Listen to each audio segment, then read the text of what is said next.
All right, what up, merchants and outcasts? You're back on Living the Dram ISO edition. Greetings, Rickus. How the fuck are you? I'm making the most of my holidays, to be honest. It's been nearly a week in ISO. ISO holidays. I'd say they're the best kind of holidays, but that would be utter bullshit. Yeah, that'd be what the... I'd fuck. You're lucky you're not here. I'd backhand you. But that would be oxymoronic because they would be ISO holidays then, would they? What's new? Yeah, I'm doing the same. Obviously, still in ISO. No holidays, though, but it is what it is, I suppose. So I can't complain. There's whiskey to drink. There's cards to play with. There's darts to throw. Could be worse, right? That's it. No, and there's a bit of extra time to do a deep dive into a distillery that neither you or I knew much about. Nice segue, buddy. Nice segue. Because you're right, we did have a little bit of extra time, so we decided to go down a path that we hadn't travelled before. Tell us a little bit about Cardhu. In a format we haven't done for a while. We're going to go back to the old style, do a deep dive into Cardhu, the black rock, as it were. No, that's an old Celtic word, isn't it? Like they mostly are. Yeah, funny that. But she's an old distillery, Cardhu, isn't she? Going back, you could date her all the way back to nearly 1811. That's a good innings. Yeah, Cardhu Distillery is in Knockandoo, Banffshire, and it sits high on the northern banks of the River Spey with extensive views to the south overlooking the imposing mountain range Ben Rinnes. The distillery lies about 25 k's directly south of Elgin between Aberlour and Belinda-Loch. Speyside Distillery.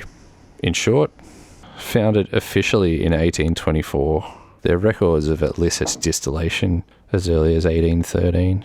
Yeah, I read that they were one of the first to get the new licenses after the Excise Act was passed in 1823. Maybe because Johnny was sick of being arrested. They're also Diageo's best-selling single malt.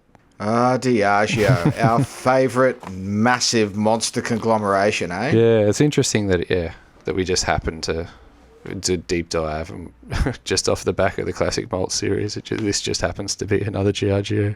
Yeah, exactly right. Like DCL, what a monster! If not OG Diageo, actually, because it's the first. Well, it's the first distillery that Johnnie Walker ever bought. Actually, right. And then Johnnie Walker joined the DCL frame not too long afterwards. So you're right. This would probably be the OG Diageo single malt distillery. And there is a little bit to go into with Diageo and Cardhu, which we'll get into a little bit later. But give us a bit of a rundown on how Cardhu started and what makes them special. It all started back in 1811, where Johnny, an ex-whiskey smuggler, and his missus Helen take out a 19-year lease on the Cardhu farm, or Cardhu farm on Cardhu. Cardhu. I'm not in the mood for rolling my R's. Cardhu. Johnny and Helen, 19-year lease on Cardhu farm on the Manic Hill, high above River Spey, a remote spot with easy access to peat-softened water.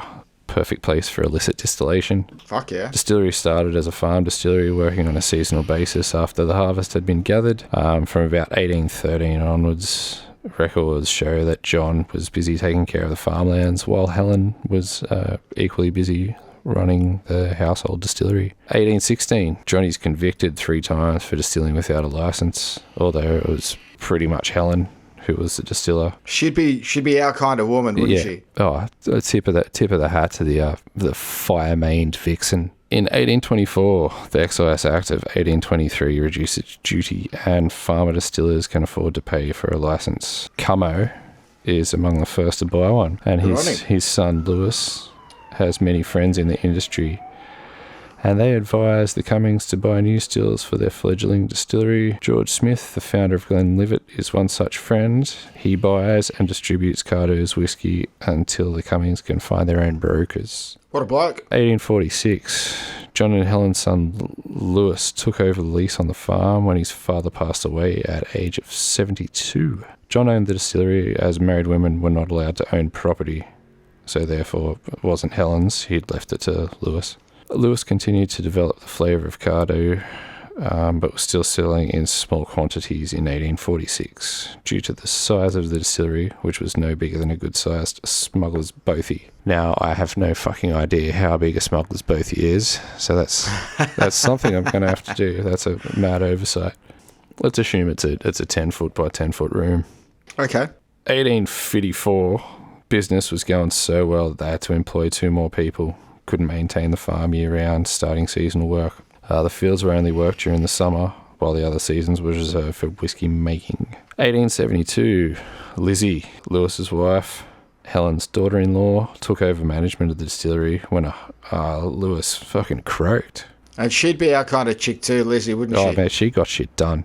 Yeah. Dude, she'd shit done. We'd like to think she'd be our kind of shit. She'd steamroll straight through us. Apparently, it's quoted that she ran it with energy and foresight. I love that. That's fucking great. There's some great quotes of the day written by, you'd almost say the guy is like a Jim Murray kind of figure. Yeah, a whiskey journalist as such. But back in the 1800s, I'll find his... Are you talking about Alfred Barnard? Barnard, yeah. And his... yeah, fuck yeah. And how the compliments are, they're quite backhanded. Very...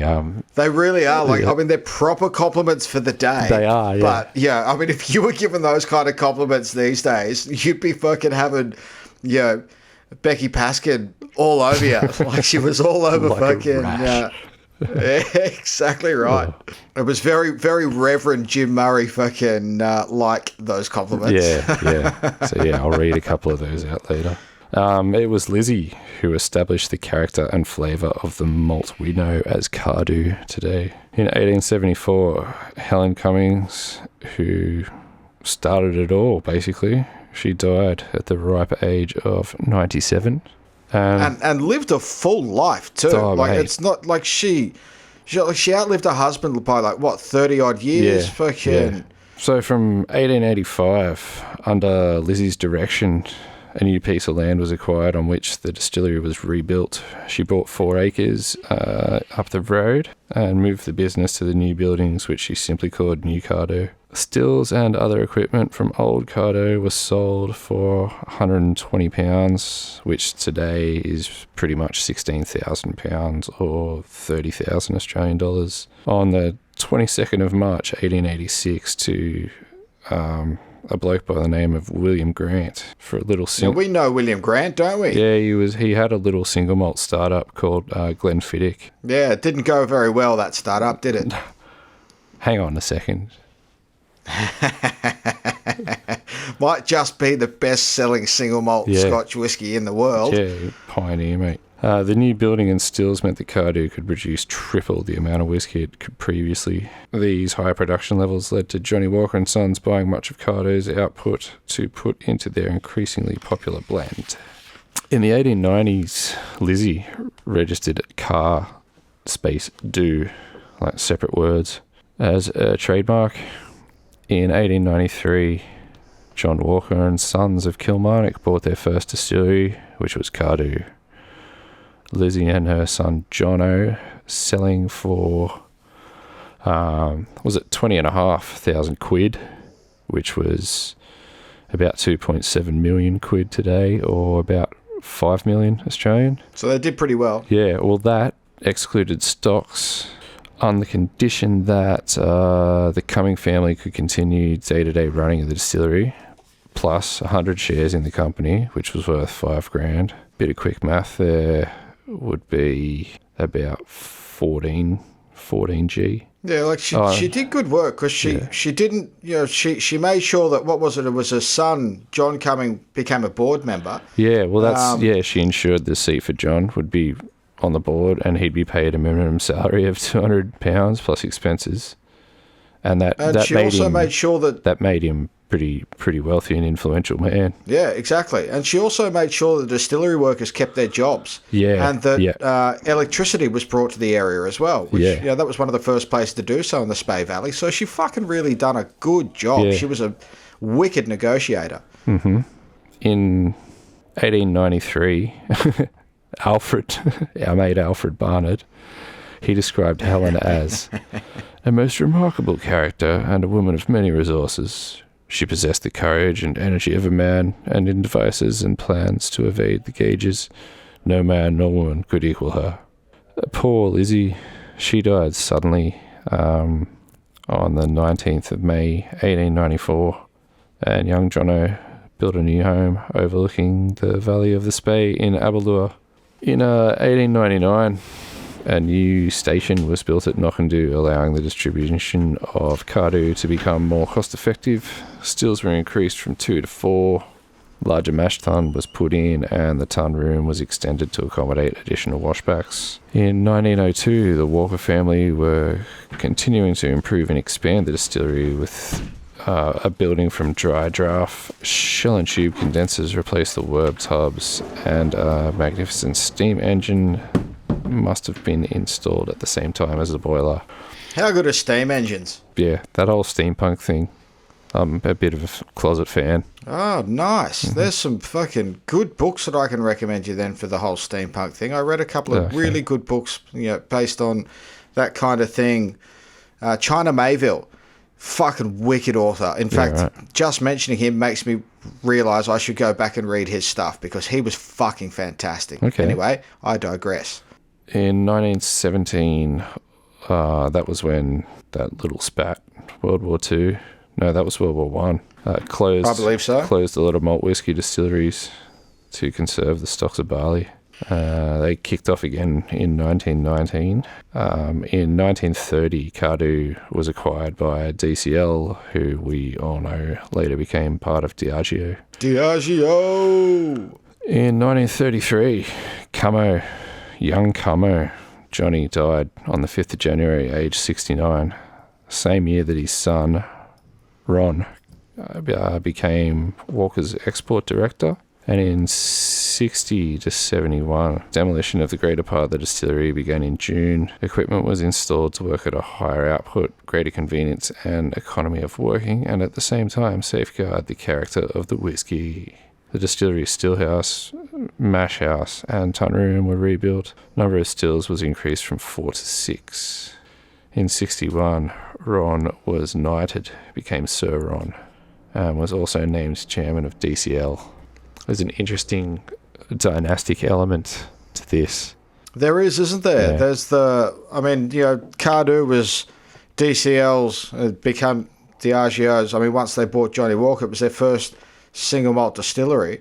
And because of Helen's brilliant negotiating skills, she made sure that they maintained a presence on the board, and then Sir Ronnie, he was the chairman for 63 to 67. A good long time. Yeah, I wanted to look more into him, but I just simply ran out of time. In 1970, coal was obsoleted when all 6 stills converted to internal heating by steam from an oil-fired boiler. Spring water from Manic Hill started to be mixed with water from the local Lynburn to supply the increased production of the distillery. 81.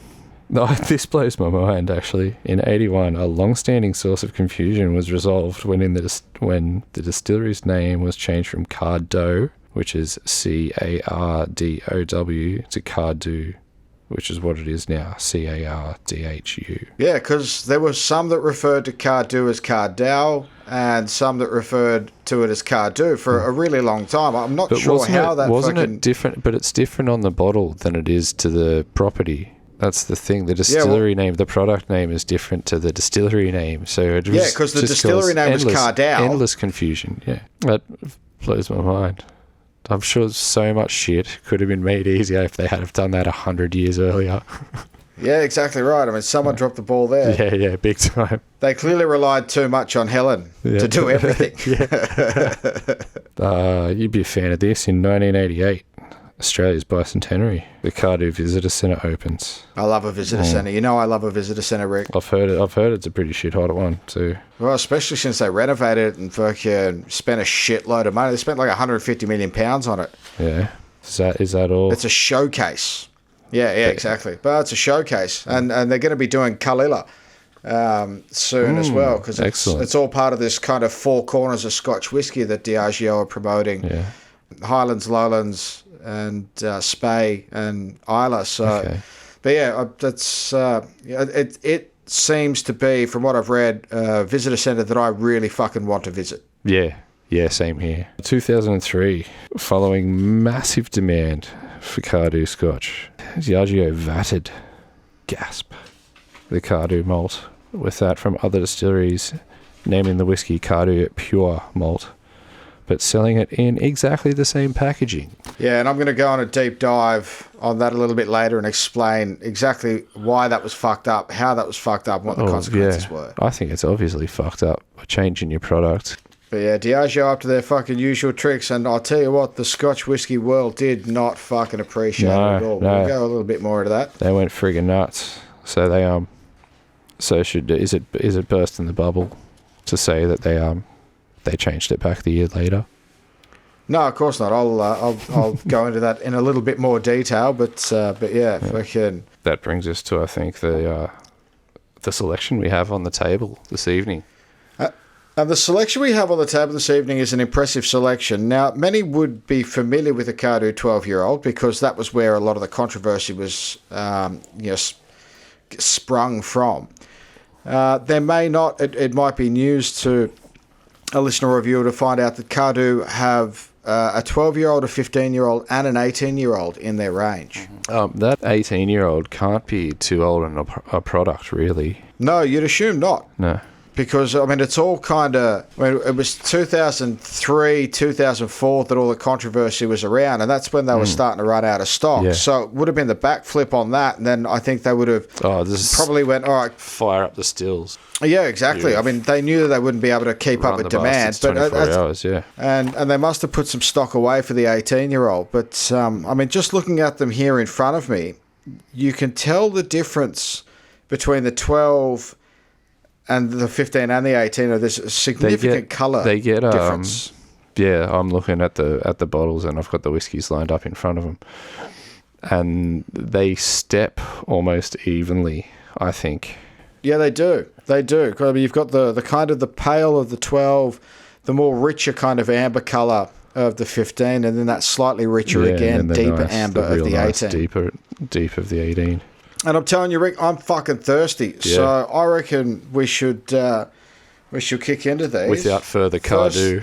I'm allowed to make that. I like that. I like that. I'm a fucking dad. I'm allowed to say stupid shit like that. You certainly are. And that was a reasonable dad pun. Now, just first impressions, the robe is adequate. It's thick. It's thick. It's got a heavy jacket. Looks like a nice, slightly viscous dram. Yeah, it smells. Yeah, the aroma on the nose, it smells thick. Oh, it's very sweet on the nose, isn't it? Yeah, but thick. Yeah, exactly. Like there's not much sting to it. No, it's not like sugar. Yeah, it's like caramel. No, it's like when you melt more sugar, molasses. Toffees, molasses. Yeah, very much so. It's warm, your kind of thick, warm sugars, golden syrup, molasses kind of thing. There's a little bit of like a freshness to it as well, kind of like green grass. Yep. Like a fresh cut grass. Yeah, or like straw hay, or if you animal feed. That smells nice. It does. My first impressions really does. Now, sorry, we forgot. We've spoken about this between the two of us, but we haven't. So neither of us have tried any of these three drams. No. So first impressions, that smells delightful. It's fresh. It's sweet. It smells full-bodied. It smells balanced. I know that's a silly thing to say because you can never tell the balance of something until it's in your mouth, but it smells balanced. There's a malty undertone to it that I quite like as well, and there's a little bit of oak in there too. Yeah, it's a very pleasing nose. Doesn't disappoint on the palate either. Oh, it doesn't, does it? No. Oh, what's your first impression on that first taste? I know it almost means nothing, but that was quite smooth. There's a nice caramel richness on the finish. Yeah, you're right. There's a very subtle spice that comes from the oak, but it's you're right, for lack of a better term. It's smooth.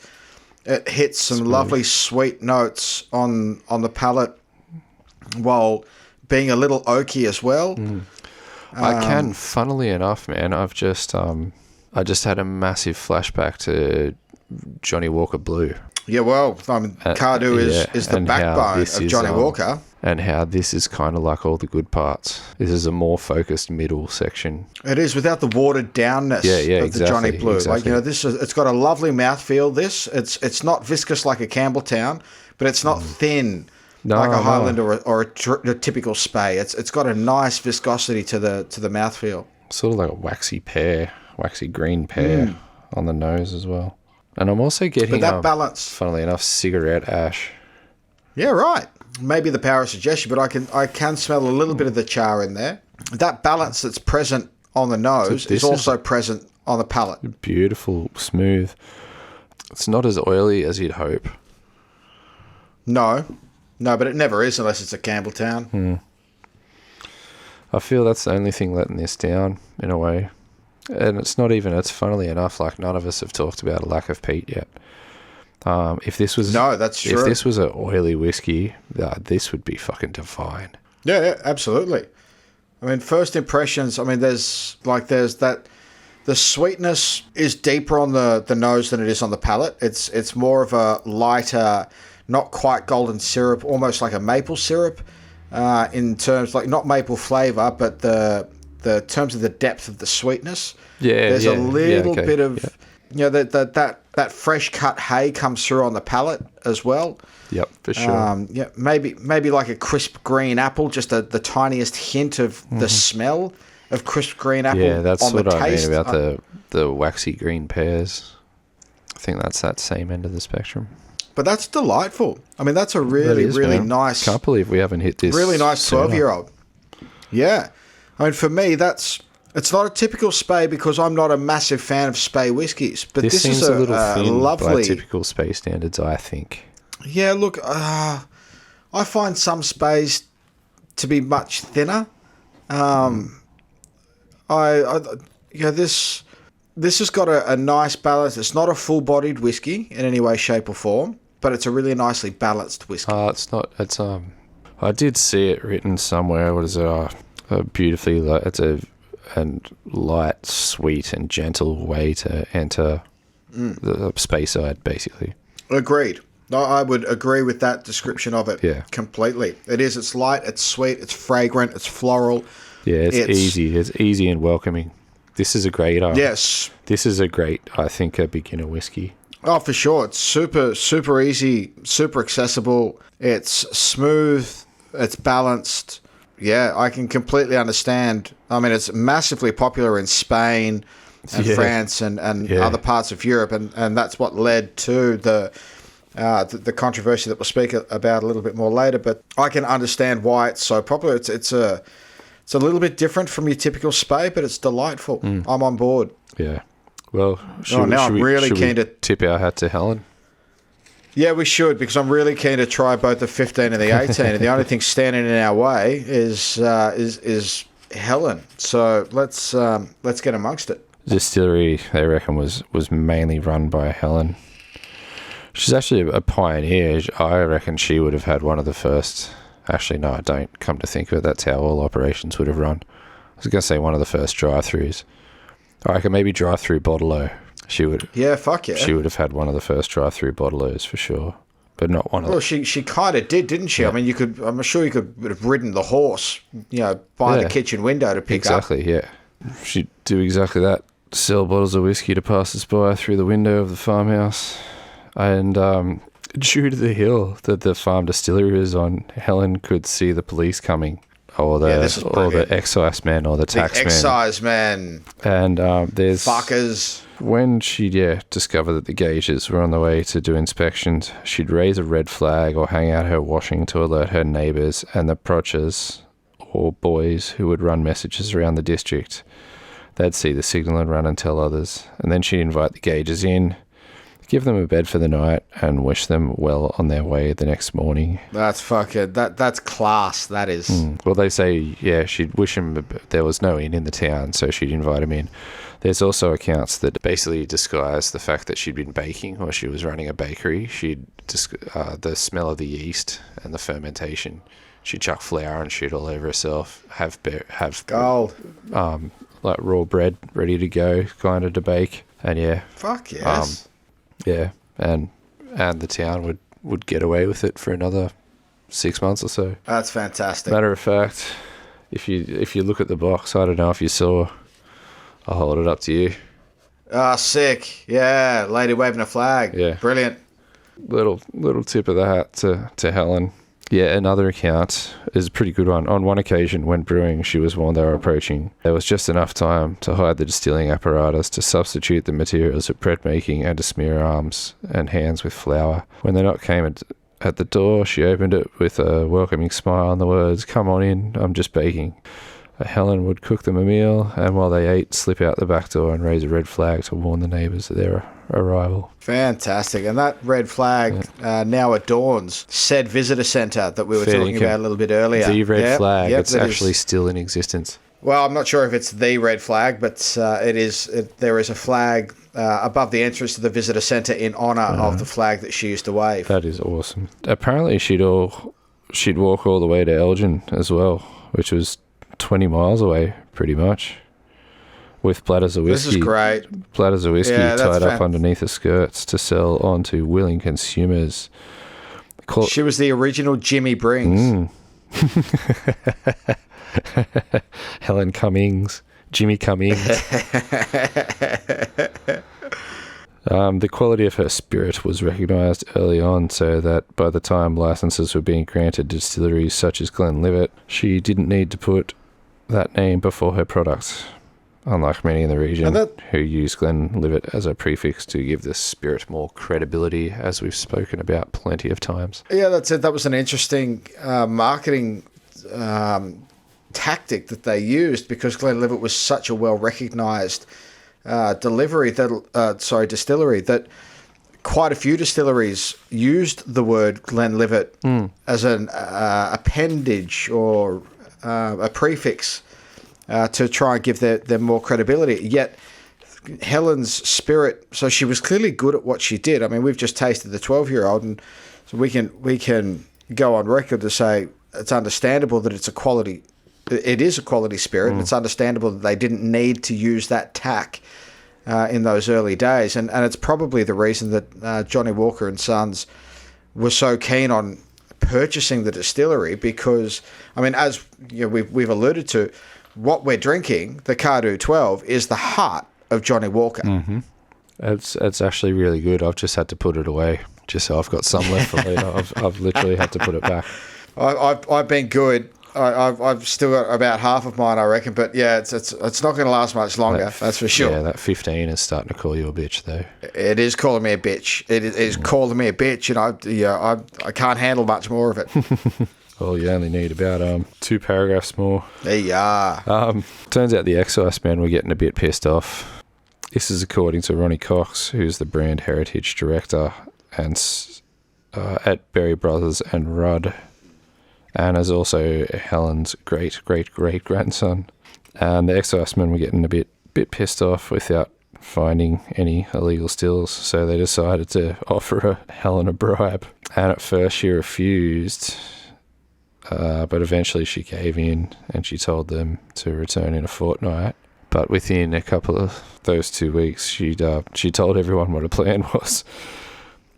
She'd go to the cave behind a big black rock, Cardhu, the namesake, and they'd discover what looked like a still, but it'd be the old worn-out parts of a still. Then she'd split the bribes with the neighbours, and they'd use that money to buy new equipment and keep still. What a woman! Yeah.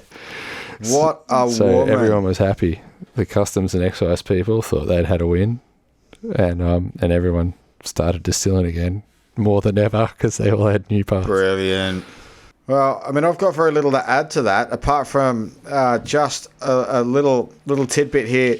She outlived her husband by 39 years, reaching the incredibly ripe old age of 98. Yes. And not only did she run the distillery, she also managed to have 8 children and 56 grandchildren. Yeah. That's nuts. Fucking Catholics. But, she really passed on a lot to her daughter-in-law, Elizabeth, as well, who was of such stock as Helen was and did an amazing job, as we've mentioned. So...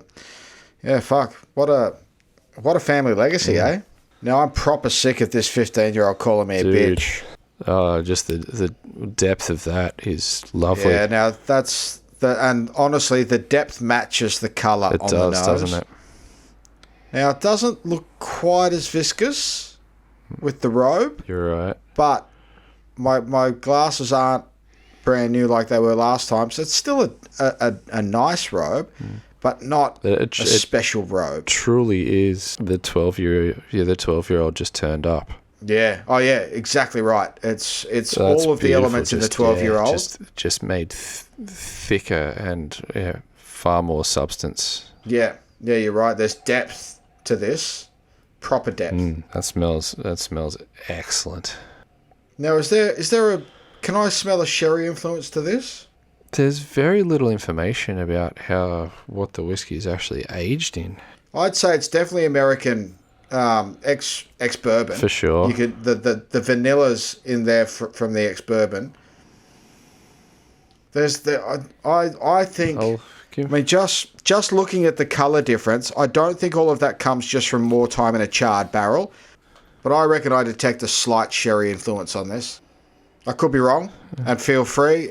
If anyone's listening and knows, feel free to leave it in the comments. I'll try and chase something up and see if I can find something to throw in the show notes. Definitely ex-American bourbon barrels, but there's some beautiful depth there. Again, it's molasses-like with some of those deeper, and these probably aren't right, but like tobacco and leather notes to it, as opposed to those sweet lighter notes from the 12-year-old. Maybe it's tea. Comparing I the get two confused. at the moment. It makes the 12 very much like sort of honey and cigarette ash. It's really weird, but yeah, honey beeswax. Maybe like a beeswax candle that you've just put out. And at first I thought the 15 was deeper. It's not deeper. It's just much wider. It's bigger. Oh wow, that is different on the palate. That is so different to what I was expecting. Oh, you're right. In such a better way. And you're right, it's not just deep, it's wide as well. Like it's so much wider. Yeah. But there is a depth. There is definitely an added depth there from the 15-year-old. That's great. That is really, really nice, isn't it? It is, again, like it's just the next step in smoothness as well. Like there's no sting to it whatsoever. And we've done 16 and even 18 plus, that we've been surprised with the amount of sting on the palate. That the sting here is near non-existent. There's only the slightest hint. This is really good. Yeah, like there's a tiny hint of spice. It's purely coming from the oak. It's not an alcohol sting at all. It's the tannins from the oak that just gives it a little bit of contrast from. But there's this, and I think it is tea. And it reminds me of leather and tobacco leaves, not burnt tobacco, but tobacco leaves. I know what you mean when you talk about that, and I can't think of anything sort of better. But it is that very sort of, it's a thin and it's very natural kind of smell. There's a real lovely complexity to it that's really well balanced as well. I agree. I think the 15-year-old is the 12-year-old turned up. But it's different in its own right. Like there are some, and I'm not sure if it's the characteristics of the particular barley, or if it comes down to terroir, like we've spoken about in a previous episode, or if it's a characteristic of the barreling regime. Again, there's not a lot of information on what these are aged in. It's similar but different at the same time in a delightful way. It is. It just does taste like a wiser 12-year-old. Yeah, exactly. It is wiser. Wiser, more seasoned 12-year-old. It's made a bunch of mistakes and learnt from them. It's like your ex-junkie uncle. Yeah. You know, like your uncle that was a piece of shit when he was in his 20s. And then he kind of got on track and he became the 12-year-old. He started making better decisions. And then a few years went by and he read a few books on philosophy and economic management. And all of a sudden he's making good choices. You know, he's not just making better choices. He's making genuinely good choices. And he's got gifts for you, and he's got a little bit of complexity and depth. He's telling you good stories, not just stories about how he was a piece of shit. You know, stories about how he's become a better man and what you can do to follow that better path. I'm on board with my ex-junkie uncle, 15-year-old Cardhu. Well, I'm on board with my segue here, saying that he's not the only one who's learnt from his mistakes. Good segue. So he really is. He's the Diageo of ex-junkie uncles, isn't he? Mm-hmm. Diageo. I know. It's almost like having a sex change so you can fucking win a gold medal in tennis at the Olympics. Because the Olympics had just finished, and I had a soft boycott. I don't know if I mentioned this last time, but I had a soft boycott of the Olympics. I'm a political man, right? Yeah, And I'm the most politically apathetic guy you'll fucking ever find. So if you get the opportunity, watch a documentary called Icarus. Great documentary. Yeah, I've heard that's really good. I've been meaning to watch that for years. Great documentary. But you know basic how good premise. I am at watching shit. Yeah, I do. You know, you're almost as good at watching shit as I am at remembering shit. The premise of the documentary is sports doping. Yeah, it's Lance Armstrong, yeah. Exactly. And throughout the course of the documentary, you get to learn, and you get a Russian doping mastermind to defect from Russia. This is just before the Rio Olympics to the US. The documentary hadn't come out at the time, but at the time he had come out, exposed this, and the International Olympic Committee had gone, we're just going to ban the track and field athletes, but we're going to let the rest of them join in. Yeah, so I just went, fuck no, right? I mean, I've got a very strong opinion on doping in sports. I think everyone should be allowed to do it. Same here. I think controversial. There should be. It'd make it a lot safer in a lot of ways because people would actually even the fucking playing field. Be just the recovery from such strenuous friggin' training regime would be actually made safer. Actually be made safer if people are allowed to take these substances with pharmaceutical benefits. Exactly right, and it would level the playing field because it would take out raw natural talent, right? Like that's just fucking luck of the draw. I mean, not everyone's as good looking as I am, and I was just born this way, right? I mean, I've done nothing except cultivate an amazing goatee, but you know, I'm just one of the lucky ones. I was born beautiful. Not everyone's born beautiful, right? Not everyone's born with a fucking left boot like Beckham, right? Or a pass like Joey Johns. If you allow doping in sports, you would take away it would come down to who's willing to work the hardest, and that's what we should be celebrating. That's currently what it already is in a way. But no, because the most talented people don't have to work anywhere near as hard as the least talented people. I'm talking about closing that gap, right? No, if you allow the physiological differences, the differences between the lucky ones genetically and the unlucky ones genetically, but the ones that had more passion, I think you'd see a better fucking product. And I mean, it really is just a product, right? I think all that letting like a doping free-for-all occur would achieve is the fact that the bar just gets raised higher, and everybody's bar, once again, no euphemism, gets raised higher. Everybody's personal best just gets bigger. Like say you or me, we have a difference. Say like my golf handicap is fucking, I don't even know what that means. So I'm just gonna say random numbers. Mine's 38 and yours is 28. We fucking dope up and just get super sick at golf. I think there's still gonna be that relative difference between our handicaps, if you know what I mean. Even if we're both jacked as. I refute your premise because. The fact that, and you know, with all due respect, obviously, but if we have a difference in handicap, it's simply because right at this stage, without us having ever played golf, apart from the odd casual game, right? Yeah. So that's down to lack of instruction, lack of technique, right? I mean, I might get a little luckier, or you might get a little luckier, with hand-eye coordination. Mine's not great. That's why, I mean, we both throw darts. We probably both throw on a fairly similar level of darts. Yeah, Boppy, throws at an advanced level of darts simply because he doesn't work any harder at darts than we do. His hand-eye coordination is just better, right? So he just throws better darts. We could work harder and close that gap a little. But just doping isn't going to make us better at throwing darts or swinging a golf club, right? It's just going to mean that our power-to-weight ratio improves. I know that it's mostly recovery time, but let's just say, I'm saying for argument's sake, if there was something that it gave him the same performance-enhancing edge as us, he's still going to be better at it than us.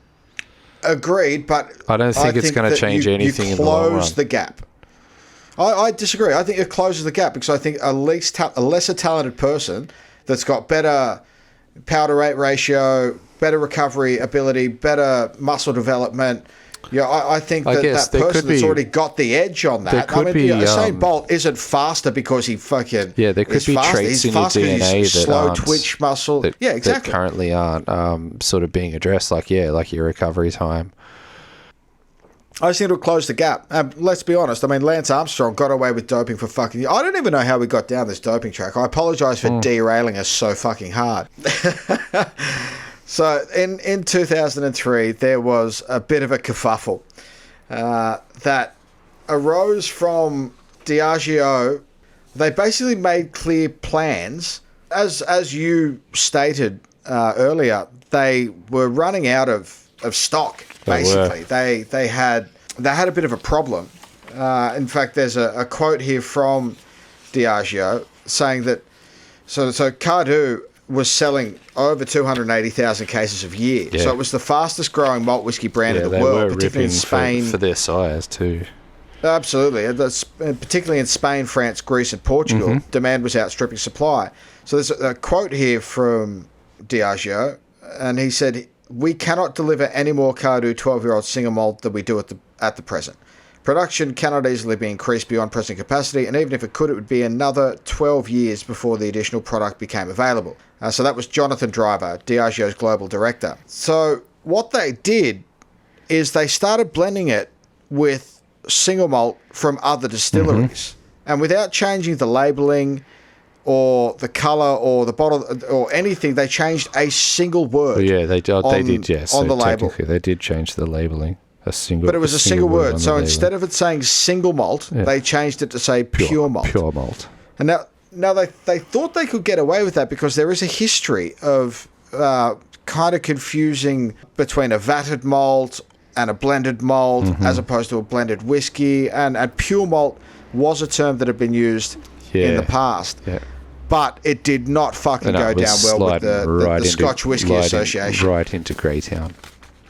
Exactly right. It was, and the problem was the average consumer of whiskey. I mean, they don't have a podcast.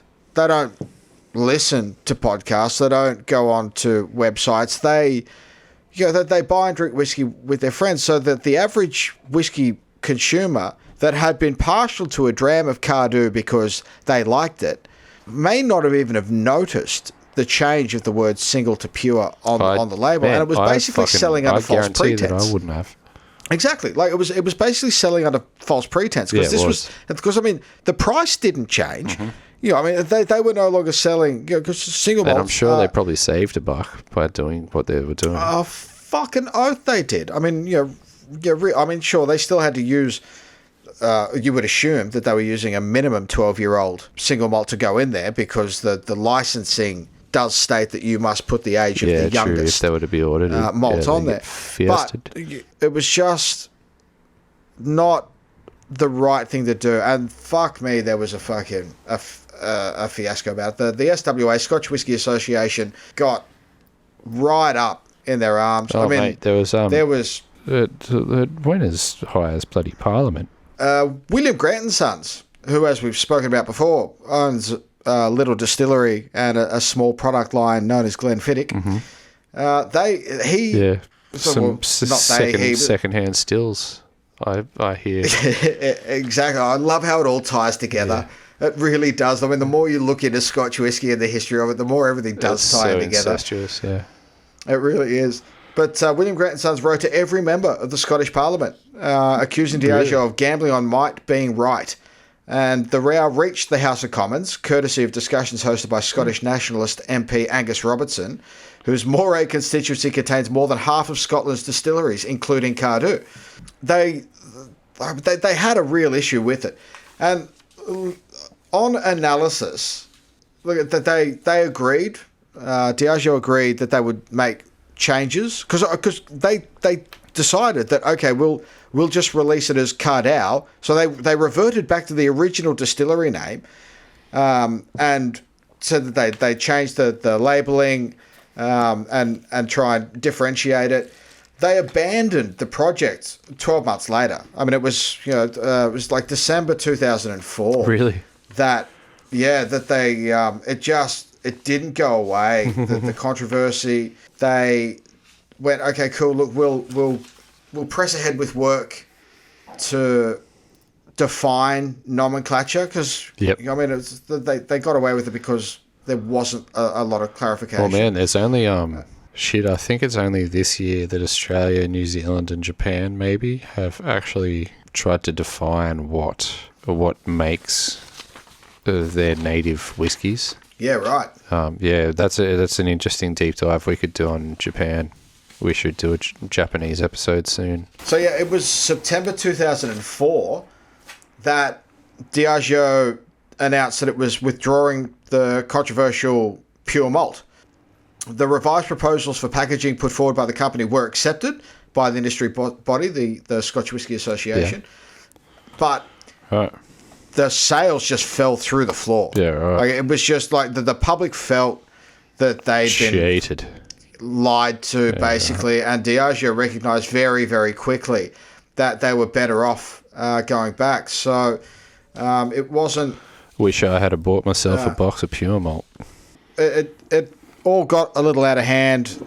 People were unhappy. Diageo recognised that it wasn't going to end well for them, and they realised that they were better off going back to the single malt because the single malt was why it had become so popular. And one would imagine that is when they started laying down the stock for the 18-year-old that we're about to try. Mm-hmm. But I'm gonna finish because some people wouldn't. I mean, we're whiskey wankers, so we kind of understand the difference between what is understandably sometimes referred to as elitism.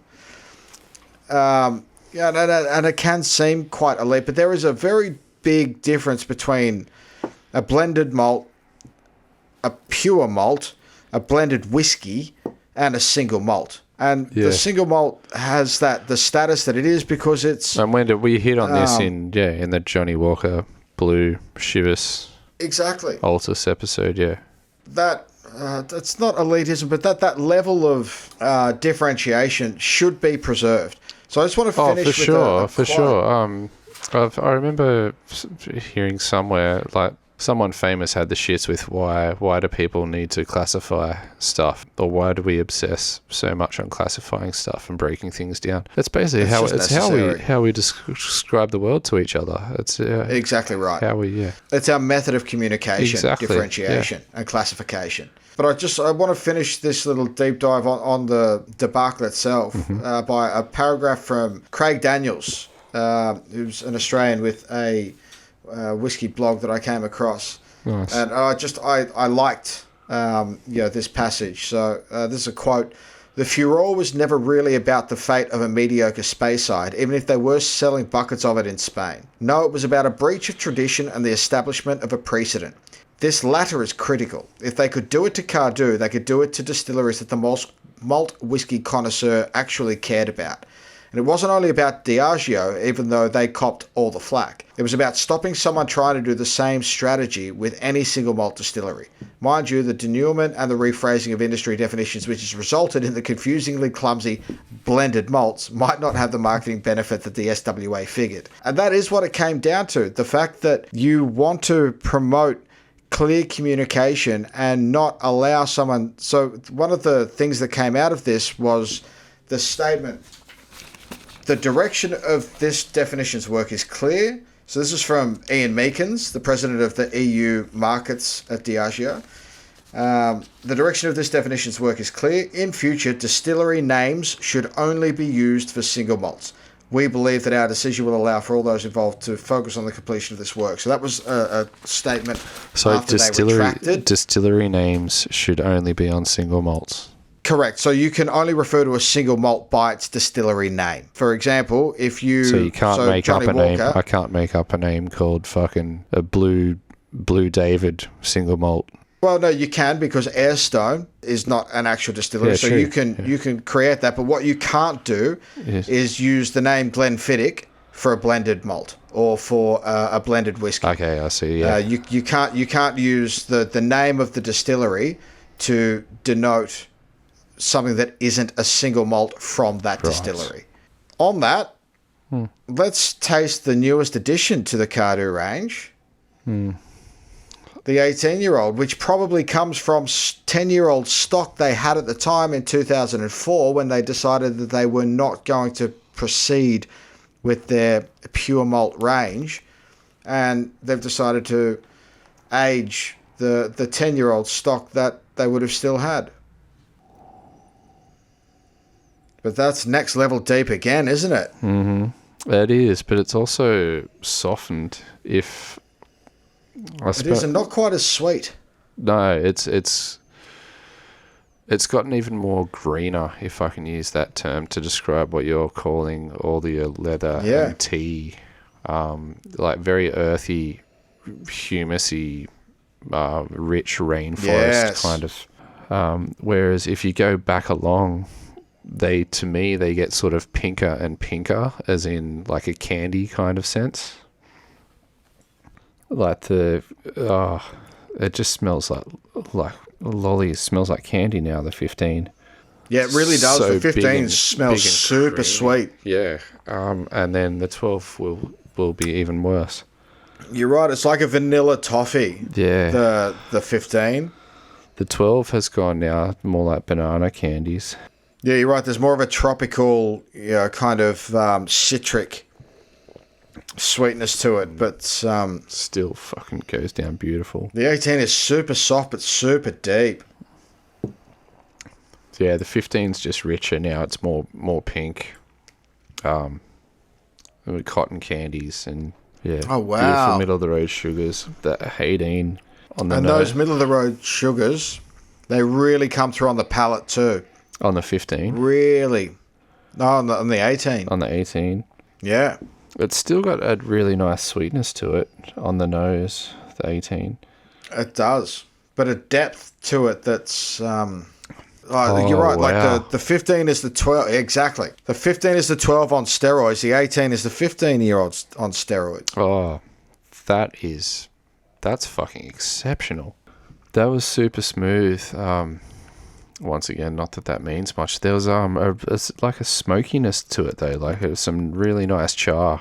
Yeah, the char from the oak, and the oak itself is almost the hero. The spirits spent enough time in the cask for the oak to really lend some weight to it. There's it's a little more spicy than the other two, but it's not the spice of youth. It's the spice of age and that's the time spent in that charred oak. That's delightful. Nice robe on it too. It's a little bit more viscous than the others. Yeah, that's the only thing letting it down for me. This would be getting mid-9s if it was just a more viscous dram. If it had the oiliness to back up everything else, it rates so highly in all other facets. I know I'm predisposed to not appreciate it so much because it's Diageo. I have only good things to say about this distillery and these malts. Yeah, hell yeah. This is fucking great. These are great whiskies. Yeah. These are great whiskies. Now that, because I've had these on my shelf for a little while, hoping we'd get around to them soon. So I have a habit of buying stuff, thinking if I can base an episode around it, and I won't touch it until we do. So a lot of them are my first impressions. Good call. So I've got a fair few that I'm trying to draw together episode ideas out of, sitting on the shelf that I am yet to try, that I have a feeling you are probably also yet to try. I kind of disagree with that last passage I read from Craig Daniels, I wouldn't say that these are mediocre whiskies. I quite like them. I think they're really good entry level whiskies for spays. That's a great introduction to spay for the novice, for sure. It really is. They're really delightfully smooth. They're well balanced.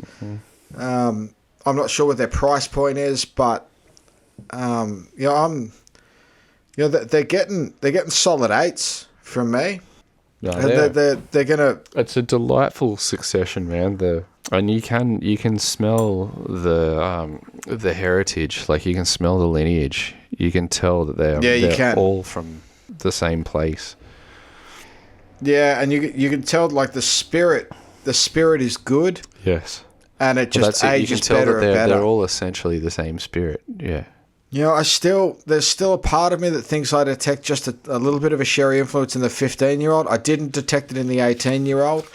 Yeah, not so much. I don't. I might not be right on that. It might just be a slightly different, the differentiation getting to me. But honestly, I mean, I think I'm probably going to go, for me, Rickus, I think this is an 8.5, an 8.7 and an 8.9. Wow, you're going numbers already. Yeah, cool. I'm going to think about it while I talk a little bit about my bitch, Lizzie. This is over 150 years ago, so she wasn't actually my bitch. I wish she was. Sounds like she got shit done, as we said. Fortunately for Lewis Cummings, Lizzie was his wife. But unfortunate for Lewis, he died prematurely in 1872, and I was over a century away from being born to swoop in on poor Lizzie's heartbreak. But when Lewis passed, it was up to Lizzie to take on running the distillery. To say that it left Lizzie with a few challenges is understatement of the fucking millennium. Apart from running the farm and the distillery, she had 2 young sons to care for, a 5-year-old daughter who died mysteriously 3 days after her father, and she was also pregnant at the time with the 3rd son.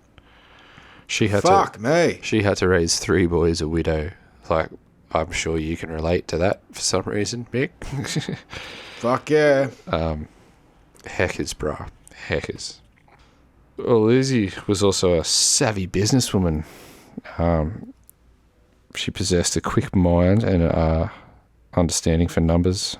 She registered the Cardhu trademark, quickly set about expanding the capacity of Cardhu's facility. The old stills were sold to what was then a brand new startup distillery, a little known name, Glenfiddich.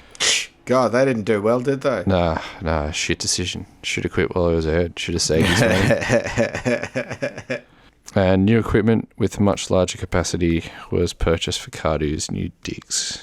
By the 1890s, Lizzie had got production up to 3 times what it had been just 10 years before, and much of Cardhu's malt was being sold as a blending component to Johnnie Walker, which you can taste the 15 and the 12 through and through Johnnie Walker. You really can, man. I mean, honestly, fucking Johnnie Walker would have been best served to just fucking... well, I suppose Johnnie Walker's still the best-selling blend, but fucking, you can taste the heart of Johnnie Walker in the Cardhu for sure. Yeah, for sure. It's so distinguishable. It's just funny how that it's been pushed open, I feel, in Johnnie Walker, whereas here it's nice and refined. It sits in a nice... it's a narrower lane, but it's a more focused... It is, and it makes it better. Yeah. It's nowhere near as confused. It's nowhere near as undefined as it is in the Johnnie Walker Blue. Yes, I'll concur. In 1893, they sold up to Johnnie Walker. It was the first distillery Johnnie Walker ever acquired, actually. And Lizzie, mate, she didn't just walk away from the business that her and her mother-in-law, Helen, had so faithfully built up. She sold it pretty much at exactly the right time, ensured that her son, John, became a board member and continued living on the estate. What'd we say he got? He got £200 a week for fucking however long. That's it. Fucking appearance fee. Exactly. She also made sure all the distillery workers kept their jobs, as you said, and she had a hand in bringing electricity to the area, one of the first places in Spey Valley to do so. The sale was unfortunately one of her last actions in life, not just at Cardhu. She died suddenly at the age of 67, but she sounded like pretty well loved by the community. What a woman. So yeah, here's a tipple to Lizzie. Fucking A. To you, Lizzie. I'm really digging that 18. It's reminiscent of a Highland peat, but you can tell it's just the without all the substance. You can tell it's just the char. It's just the time in wood has really exposed it to the char. Whereas I just finished a 12-year-old, and the sweet notes in the 12-year-old are just fucking, they're just so fresh and light and delicious. There is a lot of high end in that 12-year-old, isn't there? It is like a big sweet balloon. And then the progression to the 15. They just get deeper and darker and they really do. I'm standing by my numbers, buddy. I'm going 8.5 for the 12, 8.7 for the 15, 8.9 for the 18. There's so many things to like about all of them. There really is. I really like that playful sweetness now that the 12-year-old exhibits. The maturity, though, and the seriousness of the 18 is quite appealing as well. And how the 15 sort of sits in the middle is fucking fantastic. Yeah, they're up there. Mate, I might have to go 8.6, I think. I think the 15's doing it for me. I know, the char in the 18 is fucking nice. Oh, fuck. Hang on. I'm onto the third battery. I feel like I'm sitting around 8.6 on the 12-year-old.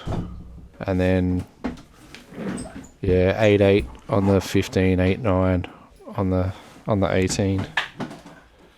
This was fantastic. This was very, very happy accident. Incredibly stoked. Yeah, I can absolutely recommend anyone listening or watching, grab yourself a bottle of all three. They're whiskies that you are going to enjoy. 15 is a fantastic place to start if you're unsure. Then the 12 is by no means. I would say the 18 is kind of the black sheep in a way. They're different, absolutely. But it's simply only because that char is so prominent in the 18, which it isn't at all in the 15 or the 12. No, it's not. Exactly right. So what does the Rev have to say about the Rev? Let's have a look. Let's start with the 12. What appears to be a small change in the wood profile has resulted in a big shift in personality. What was once a guaranteed malt love-in is now a drier, oakier, fruitier affair. Sadly, though, with more than a touch of something furry. 83. Okay. The 15-year. Decent and easy going, but hang on. This is Cardhu. It should be offering a lot more than that. Just fine until the finish, when the caramel kicks in without mercy and other off-key moments develop. But love the citrus and pineapple on the nose and the oak layering on the delivery. This is a malt which should be 100% bourbon cask, preferably no colouring and allowing its natural brilliance to dazzle. 87, and the 18-year-old. Very attractive at first, but when you consider what a great distillery Cardhu is and how rare stocks of 18-year-old must be, have to say that I'm disappointed. The fruit masks the more intricate moments one usually experiences on a Cardhu to ensure an acceptable blandness and accounts for a poor finish. Why, though, is it bottled at a pathetic 40% ABV instead of an unchill filtered 46%? The least this magnificent distillery deserves. It's a complete mystery to me. 88. So, dude, we're pretty well... So not far off. No, we're pretty well bang on the money. Not far off. And I'd say that's the closest, so there you go. Closest spread we've had in a while.